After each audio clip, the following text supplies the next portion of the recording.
Hey, your skin is hanging off your bones.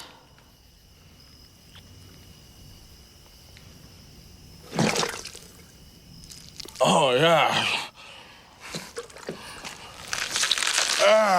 Is that leather? I had done a movie with Stacy Scher, who, as far as I'm concerned, back then, she was one of the best movie producers. She ran Danny DeVito's company for a while, and then she started making movies with Tarantino. But anyway, I had done Feeling Minnesota with her as a producer, with Keanu, and I played brothers in that with Cameron Diaz.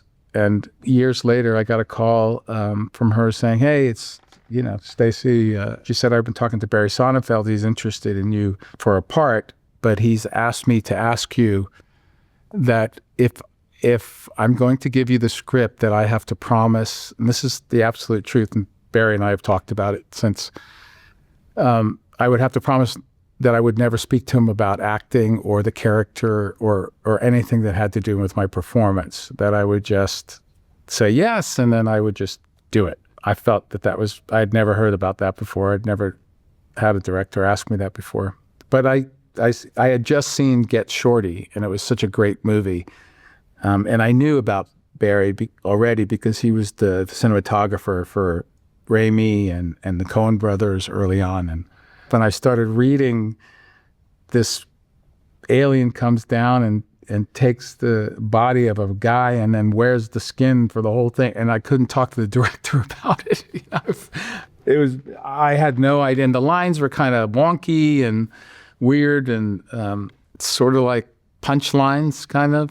I had to figure it out. So I went and rented a bunch of videos on insects, documentaries on insects and blah, blah, blah. And I remember sitting on my couch with my roommate at the time, and I was doing a movie in LA at the time.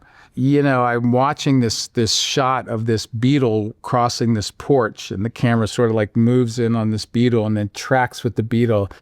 And I was just like, enough. I just got up and turned the TV off. I was like, I have no idea what to do. And so I was very frustrated, and I left the house and I walked down Laurel Canyon to Sunset Boulevard. And I'm walking on the street, and the absolute truth, I passed by a orthopedic store, if you've ever been in one, but they're always empty, but there's always somebody with a white lab coat in there. And